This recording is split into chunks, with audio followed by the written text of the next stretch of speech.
देवता भारी पड़ने लगे, दैत्य भागने लगे, देवता दैत्यों को मारने लगे। वृत्तासुर ने ललकार करके कहा, अरे देवताओं, भागते हुए दैत्यों को मारोगे तो उनको नरक जाना पड़ेगा और तुमको कलंक लगेगा। युद्ध करना है तो मेरे साथ युद्ध करो। ऐसी भयंकर गर्जना की। देवराज इंद्र ने अपने हाथ में जो गदा है वृत्तासुर की ओर फेंक करके मारा। वृत्तासुर ने उस गदा को तिनके के समान लपक करके पुनः प्रचंड वेग से इंद्र की ओर फेंका। प्रचंड वेग से आती हुई गदा से इंद्र अपने आप को बचा ले गए, लेकिन वह गदा ऐरावत के मस्तक पर टकराई। ऐरावत के मस्तक से खून निकलने लगा। ऐरावत मूर्छित होकर नीचे गिरने लगा। देवराज इंद्र ने किसी तरह संभाला। देवराज इंद्र आश्चर्य में पड़ गए कि मेरी ही गदा से मेरे ऐरावत को घायल कर दिया, अब मैं क्या करूं। तब वृत्तासुर ने कहा, तू सोच विचार मत कर, अन्य अस्त्रों से मेरी मृत्यु नहीं है। तेरे हाथ में जो वज्र है इसमें मैं अपने नारायण का दर्शन कर रहा हूं और इससे मेरी मृत्यु। तो इस वज्र का प्रहार मेरे ऊपर क्यों नहीं करता, वृत्तासुर ने कहा। और तू सोच विचार करता रहे, तब तक मैं अपने नारायण की स्तुति कर लेता हूं। और भागवत में इसे वृत्तासुर चतुश्लोकी कहते हैं। 4 श्लोकों में वृत्तासुर ने युद्ध के मैदान में भगवान नारायण की स्तुति की। इसमें वैष्णव के धर्म, अर्थ, काम, मोक्ष की भक्ति मार्गी व्याख्या है। दरबारी में अहम हरे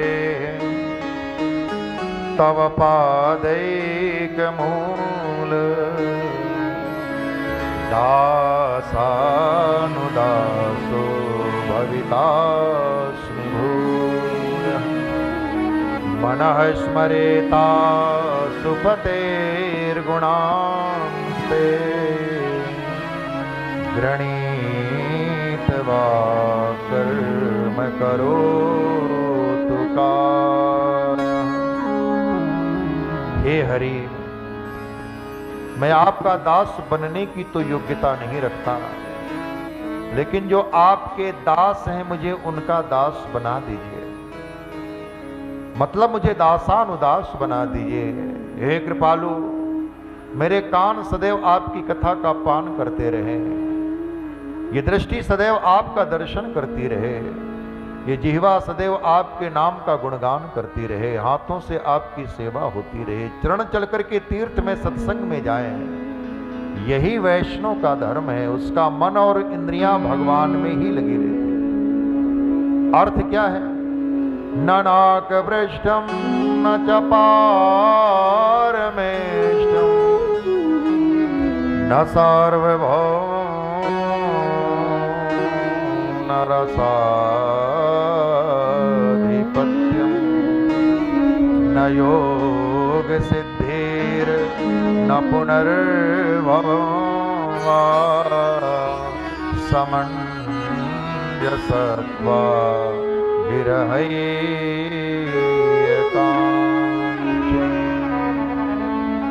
भगवान के वियोग में उसकी आंखों से बहती हुई अश्रुधारा ही भक्त की सच्ची पूंजी है, संपत्ति है, संपदा है। भगवान मिले या ना मिले ये और बात है, लेकिन भगवान से मिलने की तड़प कितनी है, प्यास कितनी है, और बात है। हम कितने व्याकुल हैं भगवान के लिए, यही भक्त की पूंजी है। मुझे राज्य नहीं चाहिए, मुझे पृथ्वी का एक क्षत्र सम्राट नहीं बनना, मुझे स्वर्ग नहीं चाहिए, मुझे ब्रह्मा का पद नहीं चाहिए, क्या चाहिए? आपके वियोग में रोता रहूं, यही भक्त की संपत्ति है। काम क्या है? अजात पक्षा इव मातरम खगाः स्तन्यो यथा वत्सतरा क्षुधार्ता प्रियं प्रियेव विषितं विषणा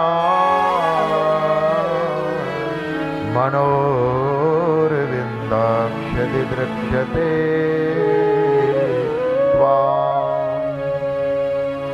भगवान का भक्त केवल भगवान की ही कामना करता है। भगवान से नहीं, वो भगवान को चाहता है। हे प्रभु, जिस प्रकार किसी पक्षी के नन्हे मुन्ने बच्चे घोंसले में बैठे अपने माता पिता के आने की बाट जोहते हैं, उनके माँ बाप जंगल में दाना चुगने गए और छोटे छोटे बच्चे अभी पंख नहीं आए, अपनी नन्ही नन्ही चोंच निकाल के कभी बाएं कभी दाएं देखते हैं, बाट जोहते रहते हैं माँ से मिलने की।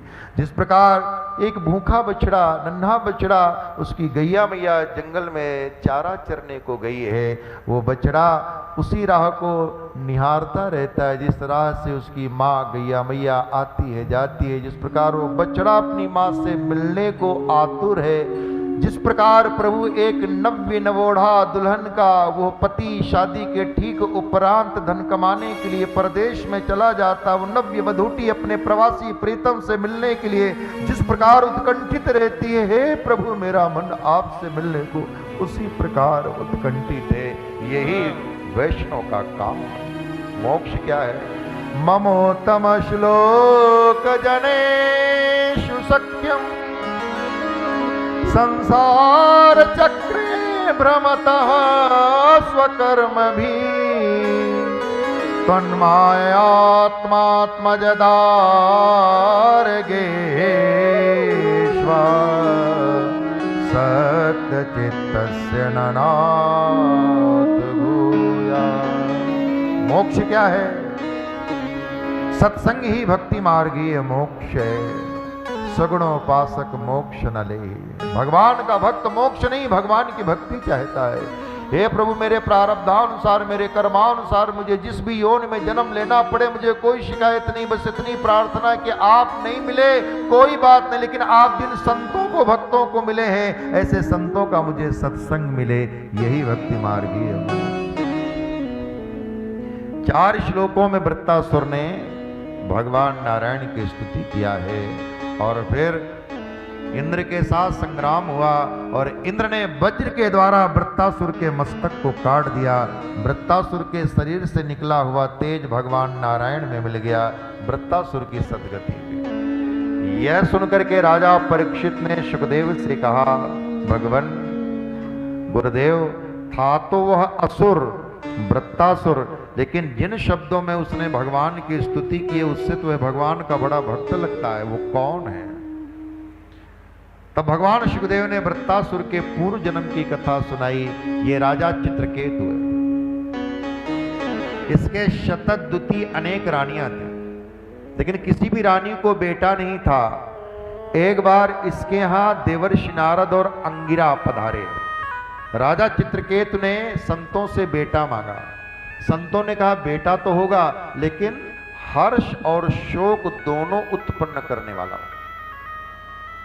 राजा चित्रकेतु ने कहा महाराज दीजिए, और संतों के आशीर्वाद से शतद्युति को गर्भ रहा। समय आने पर शतद्युति ने एक पुत्र को जन्म दिया। राजा को समाचार दिया गया कि आप पिता बन गए। राजा चित्रकेतु बहुत प्रसन्न हुए, लेकिन ज्यादा देर यह खुशी टिक नहीं पाई। सौतनों ने सोचा अब तो महाराज हमारी तरफ देखेंगे ही नहीं, शतद्युति को ही प्रेम करेंगे। सो ईर्ष्या में आकर उन सौतनों ने उस नवजात शिशु को जहर देकर मार दिया। जब राजा को पता लगा कि पुत्र मर गया तो राजा चित्रकेतु बहुत दुखी हुए, बहुत रोए। पुनः देवर्षि नारद और अंगिरा आए, राजा को समझाया, लेकिन राजा ने जो व्याकुलता, जो पीड़ा बयां की, अंत में उन ऋषियों ने उस जीवात्मा को बुलाया जो पुत्र के रूप में आई थी, और उस जीवात्मा ने चित्रकेतु को समझाया। तब चित्रकेतु को हुआ वैराग्य और आ गए वन में। भजन करते करते करते राजा चित्रकेतु बने गंधर्व। गंधर्व बने चित्रकेतु एक बार आकाश मार्ग से होकर जा रहे थे, कैलाश के गिर शिखर के समीप से निकले। वहां भोले बाबा माता पार्वती को गोद में बिठाकर ब्रह्म सभा में ब्रह्म का उपदेश कर रहे थे। यह दृश्य देखा गंधर्व बने चित्रकेतु ने तो भोले बाबा का मजाक उड़ाया। यह दृश्य, यह मर्यादा, हंसी उड़ाई। तो भोले बाबा तो कुछ नहीं बोले, लेकिन माता पार्वती ने कहा, बच्चू अपने को बड़ा ज्ञानी समझते हो, भोले बाबा से बड़े समझते हो, ज्यादा ज्ञानी समझ रहे हो। पहले तो तुम्हारी हिम्मत कैसे हुई कैलाश के समीप से गुजरने की, और फिर हंस रहे हो। जाओ, शाप देती हूं, धरती में असुर बन करके जन्म। और माता पार्वती के शाप को अंगीकार करके वो गंधर्व बना चित्रकेतु, आज त्वष्टा ऋषि के त्वष्टा के यज्ञ के द्वारा वृत्तासुर के रूप में जन्म लिया। लेकिन पूर्व में भजन किया था तो पूर्व की स्मृति थी, आज वज्र के द्वारा इसकी सदगति हो गई। जब वृत्तासुर मारा गया, आ रहा है समय, बस 5-7 मिनट में आप नरसिंह भगवान, प्रहलाद जी को, धीरे धीरे गाड़ी चल रही है आराम से।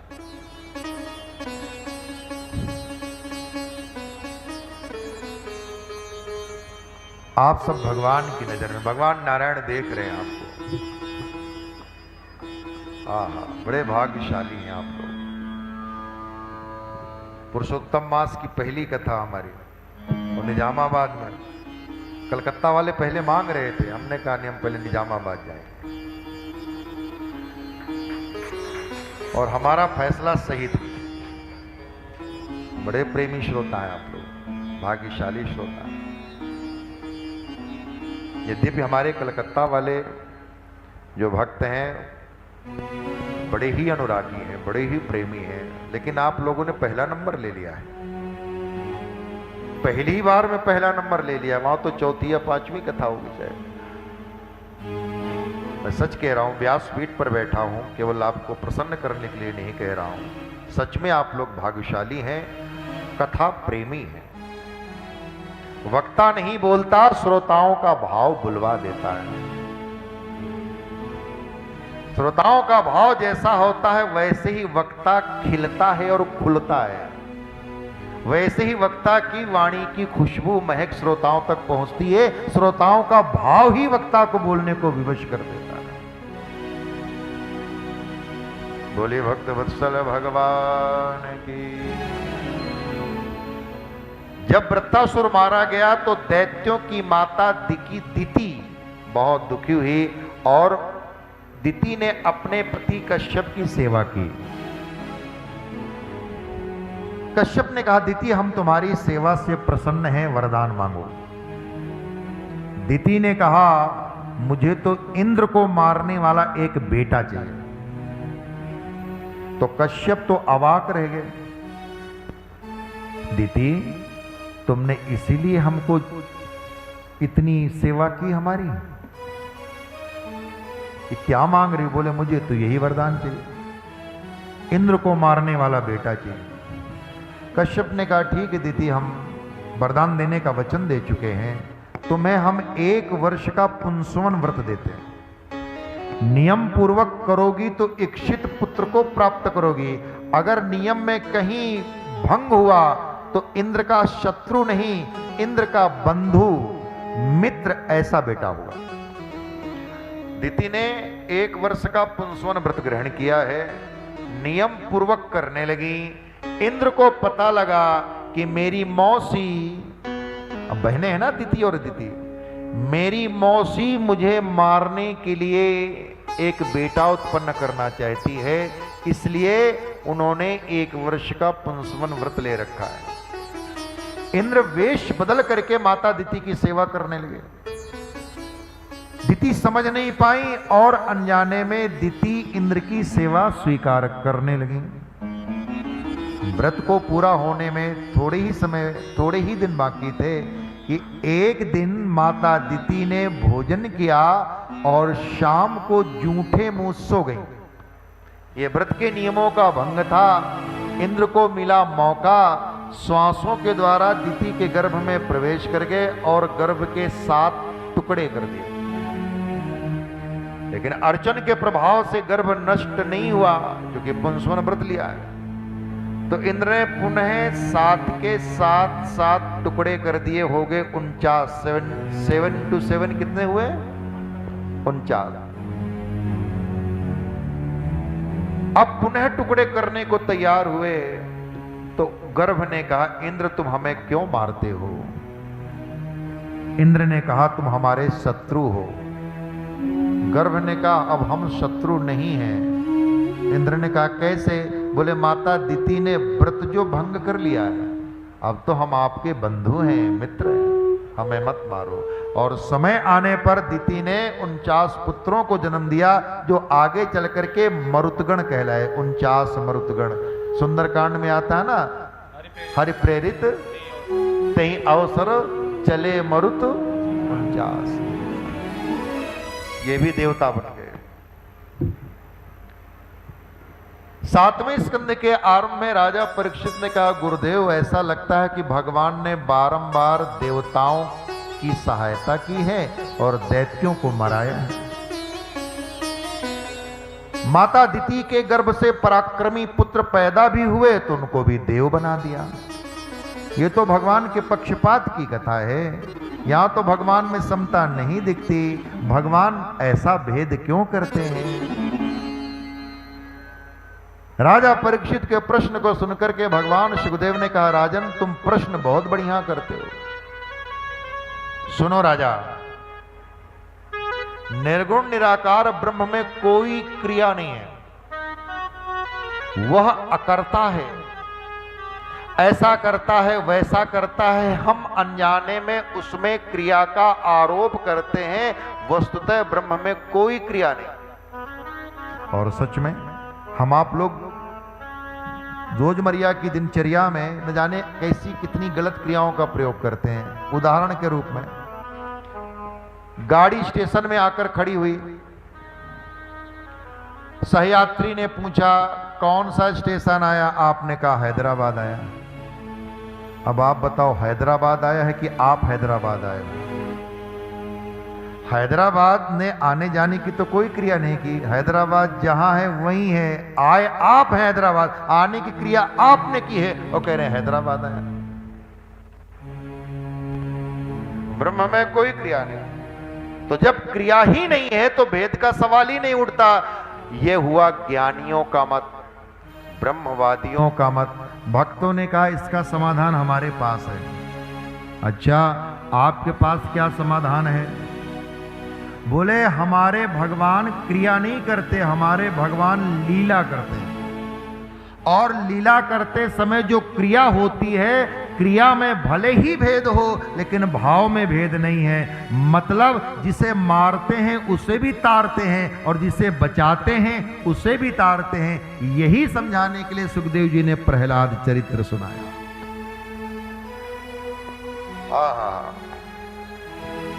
अब बुला लीजिए।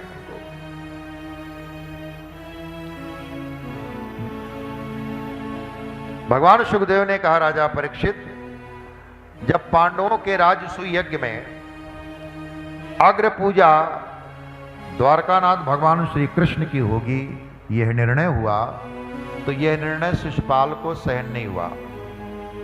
शिशुपाल भगवान को गालियां देने लगा, अंड शंड बकने लगा। भगवान ने चक्र चौड़ शिशुपाल के मस्तक को काट दिया। शिशुपाल के शरीर से निकला तेज भगवान में आकर मिल गया। शिशुपाल की सदगति हो गई। यह देख धर्मराज युधिष्ठिर को आश्चर्य हुआ। एक बार एकांत में देवर्षि नारद से कहते हैं, देवर्षि, शिशुपाल भगवान को गाली दे रहा था, अंड शंड बक रहा था, फिर भी शिशुपाल की सदगति हो गई, हमें आश्चर्य है। नारद जी ने कहा, धर्मराज युधिष्ठिर, तुम भगवान कृष्ण को किस रूप में देखते हो? ये द्वारका के राजा हैं, तुम्हारे मामा के पुत्र हैं, उत्तम यादव हैं, अर्जुन के सखा हैं। अरे धर्मराज, कृष्णस्तु भगवान स्वयं। जो भगवान का नाम लेकर मर जाता है उसकी तो सदगति हो जाती है।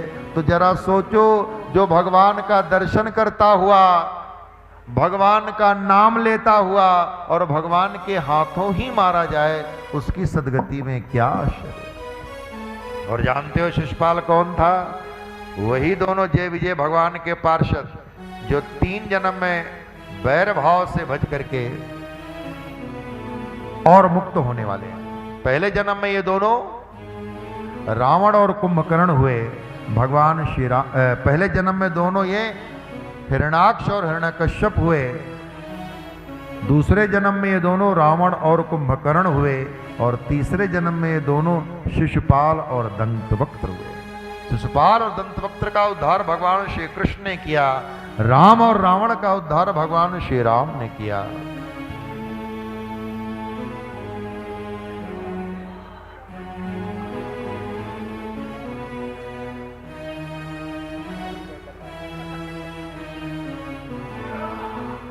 और हिरण्याक्ष और हिरण्यकश्यप का उद्धार भगवान वराह ने किया।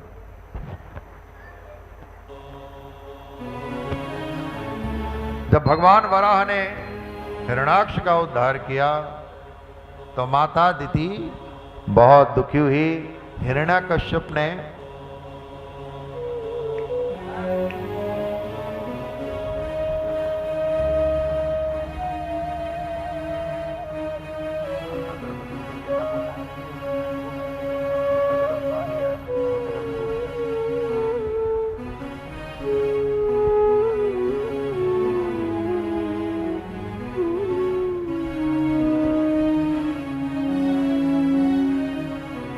बोलिए भक्तवत्सल भगवान की जय। तो हिरण्यकश्यप ने बड़ा सुंदर उपदेश किया है अपनी मां को, लेकिन उसका उपदेश कैसा है? पर उपदेश कुशल बहु तेरे। इसके बाद हिरण्यकश्यप ने विचार किया कि मैं अपने भाई को मारने वाले विष्णु को मारकर अपने भाई की मौत का बदला लूंगा, लेकिन उसके पहले मैं तपस्या करूंगा। और जैसे ही तपस्या करने जाने को हुआ तो उसकी पत्नी का नाम है कयाधु। कयाधु बड़ी साधु है, बड़ी समझदार महिला है, सज्जन महिला है।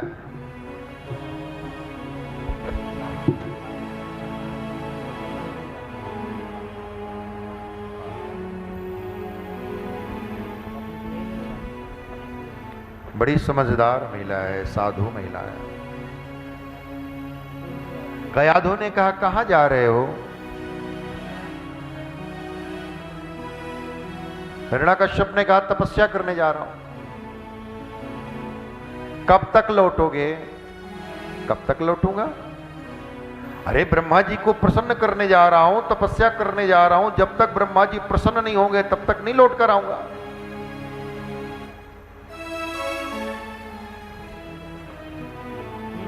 तो कितने वर्षों? बोले 1000 साल बीत जाए, 10,000 साल बीत जाए, क्या पता। तो कयाधु ने कहा, तो फिर मैं आपके बिना कैसे रहूंगी?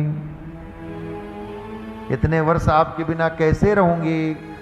हिरण्यकश्यप ने कहा, रह लो रह लो, उसमें तुम्हारा भी फायदा है। हम ब्रह्मा जी को प्रसन्न करके लौटेंगे और अमरता का वरदान प्राप्त करके लौटेंगे, तो तुम्हारा सुभाग अखंड हो जाएगा।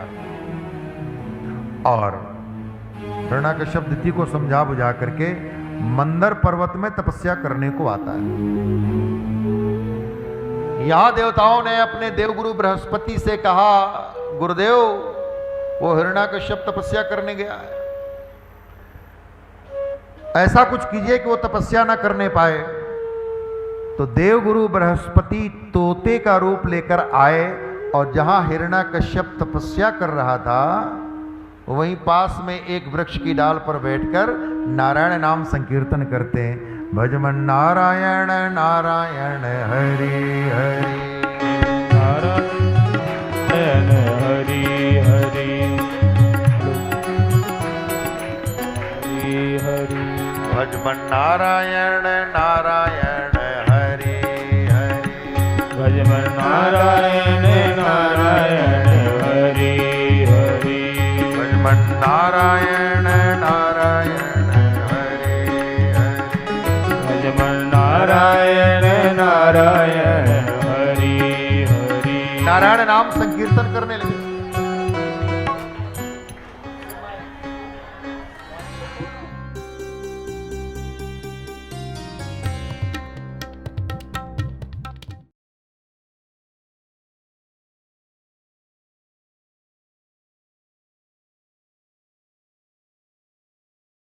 आनंद टीवी से जुड़ने के लिए आप हमें व्हाट्सएप करें 9277395752 पर।